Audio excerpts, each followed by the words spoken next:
আল্লাহ ছাড়া কোনো মাবুদ নাই। আল্লাহ পাক ছাড়া আর কোনো মাবুদ নাই। আছে? আসমানেও নাই, জমিনেও নাই, কোথাও নাই।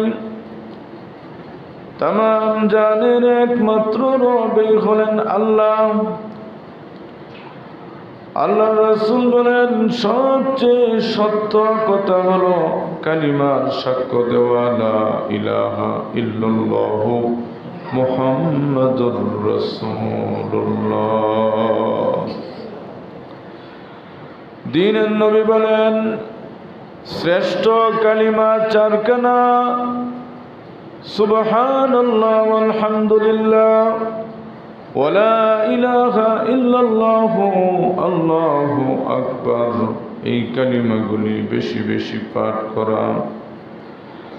আল্লাহ রাসূল বলেন, মেরাজের সময় আমি যখন হযরত ইব্রাহিম আলাইহিস সালামের সঙ্গে দেখা হয়ে গেল, হযরত ইব্রাহিম আলাইহিস সালাম বলেন, ইয়া মুহাম্মদ, আপনার উম্মতকে যে আমার সালাম বলবেন, আর বলবেন জান্নাতের জায়গা বড় উর্বর, ময়দান খালি পড়ে আছে। আপনার উম্মতকে যা বলবেন এই চারটা কালিমা যেন বেশি বেশি পাঠ করে।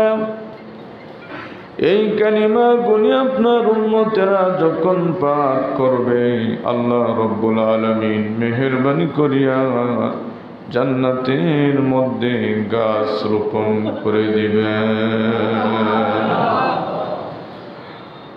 হুজুরে পাক সাল্লাল্লাহু আলাইহি ওয়াসাল্লাম একদিন হযরত আবু হুরায়রা রাদিয়াল্লাহু তাআলা আনহুকে বলেন, ও আবু হুরায়রা, কি করো?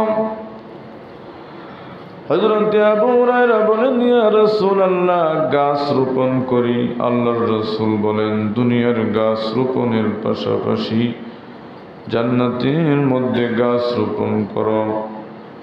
তো পড়ে নাও সুবহানাল্লাহ আলহামদুলিল্লাহ ওয়ালা ইলাহা ইল্লাল্লাহু আল্লাহু আকবার। দুনিয়ার গাছের সাথে সাথে জান্নাতের মধ্যে তোমার জন্য গাছ রোপণ হয়ে যাবে। দুনিয়া হলো আখিরাতের মাজরা, মানে আখিরাতের কামাইয়ের জায়গা। দুনিয়াতে একবার সুবহানাল্লাহ বলবেন। আল্লাহর রাসূল বলেন, ওয়া সুবহানাল্লাহি তামলাউল মিজান ওয়া তামলাউ মা বাইনাস সামাই ওয়াল আরদ। আবেগ ভরা কণ্ঠে যদি একবার সুবহানাল্লাহ বলা হয়, আসমান জমিনের মাঝের জায়গা নেক দিয়ে ভরিয়া যায়। বলেন সুবহানাল্লাহ।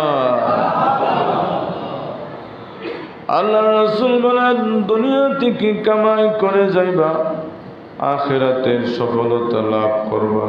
দুনিয়ার জীবন যদি অলসতা অবহেলায় কাটায় দাও, ইন্তেকালের পরে হাজারবার আফসোস করলে আর কোনো ফায়দা হবে না।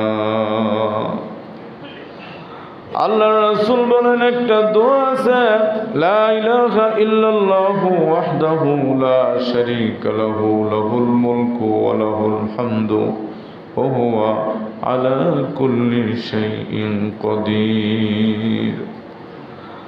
আল্লাহর রাসূল বলেন, কোন বান্দা যদি ওই দোয়াটা দৈনিক 100 বার পাঠ করে,